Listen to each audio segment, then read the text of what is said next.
मानव सभ्यता के इतिहास में आत्मा का विचार हमेशा से रहस्यमय रहा है। धार्मिक ग्रंथों, दर्शन शास्त्र और आध्यात्मिक विचारधाराओं में आत्मा को शाश्वत, अजर अमर और शरीर से परे एक ऊर्जा के रूप में वर्णित किया गया है। लेकिन आधुनिक युग में विज्ञान की प्रगति के साथ यह प्रश्न और भी महत्वपूर्ण हो गया कि क्या आत्मा वास्तव में अस्तित्व में है, और यदि हां, तो उसका वैज्ञानिक प्रमाण क्या है। आइए विज्ञान और शोध के दृष्टिकोण से आत्मा के अस्तित्व को समझने का प्रयास करें। भारतीय वेदों, उपनिषदों और भगवद गीता जैसे ग्रंथों में आत्मा को अविनाशी और सनातन कहा गया है। गीता में कहा गया है, नयनम छिंदंती शस्त्राणि नयनम दहति पावकः, अर्थात आत्मा को कोई हथियार काट नहीं सकता, कोई अग्नि जला नहीं सकती। यह दर्शाता है कि आत्मा शरीर से परे एक चेतन ऊर्जा है। लेकिन यह केवल धार्मिक दृष्टिकोण है।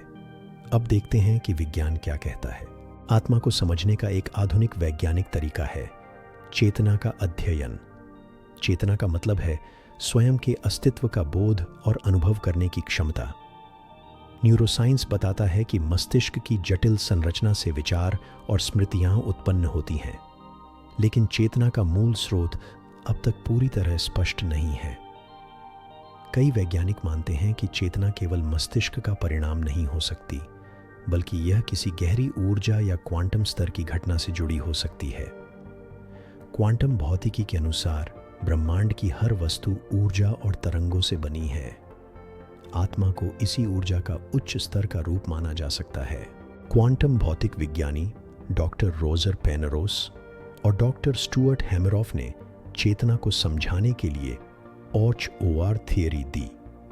उनका मानना है कि चेतना मस्तिष्क की कोशिकाओं के माइक्रोट्यूब्यूल्स में क्वांटम स्तर पर होने वाली प्रक्रियाओं से उत्पन्न होती है। इसका अर्थ है कि हमारी चेतना और संभवतः आत्मा ब्रह्मांड के क्वांटम क्षेत्र से जुड़ी हो सकती है। इस दृष्टिकोण से आत्मा एक ऊर्जा का स्वरूप है जो शरीर की मृत्यु के बाद भी नष्ट नहीं होती, क्योंकि ऊर्जा कभी नष्ट नहीं होती, केवल रूप बदलती है। नियर डेथ एक्सपीरियंस यानी मृत्यु के करीब पहुंचने वाले लोगों के अनुभव आत्मा के अस्तित्व का एक महत्वपूर्ण प्रमाण माने जाते हैं।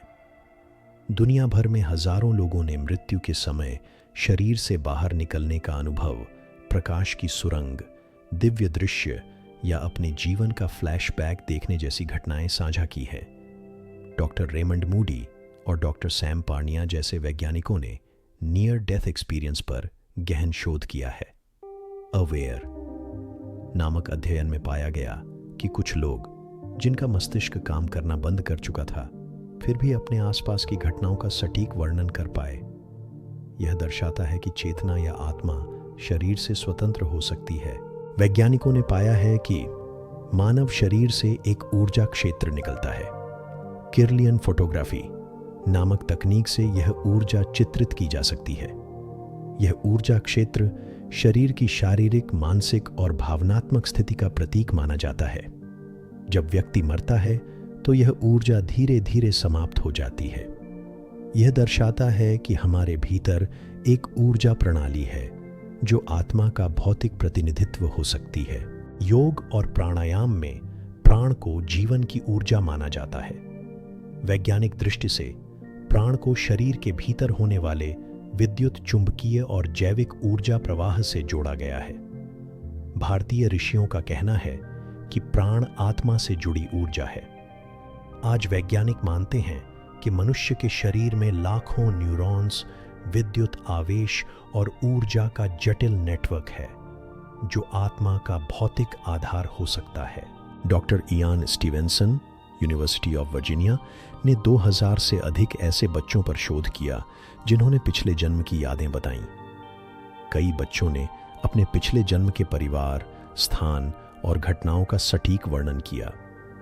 इनमें से कुछ मामलों की गवाही, मेडिकल रिकॉर्ड और घटनाओं का सत्यापन हुआ। यह आत्मा के अस्तित्व और पुनर्जन्म के सिद्धांत को बल देता है। 20वीं सदी की शुरुआत में डॉक्टर डंकन मैकडूगल ने एक प्रयोग किया जिसमें उन्होंने पाया कि मृत्यु के तुरंत बाद शरीर का वजन लगभग 21 ग्राम कम हो जाता है। उन्होंने अनुमान लगाया कि यह आत्मा का वजन हो सकता है। हालांकि यह प्रयोग विवादित रहा, लेकिन यह विचार वैज्ञानिक जगत को आत्मा के अस्तित्व पर सोचने के लिए प्रेरित करता है। विज्ञान आज भी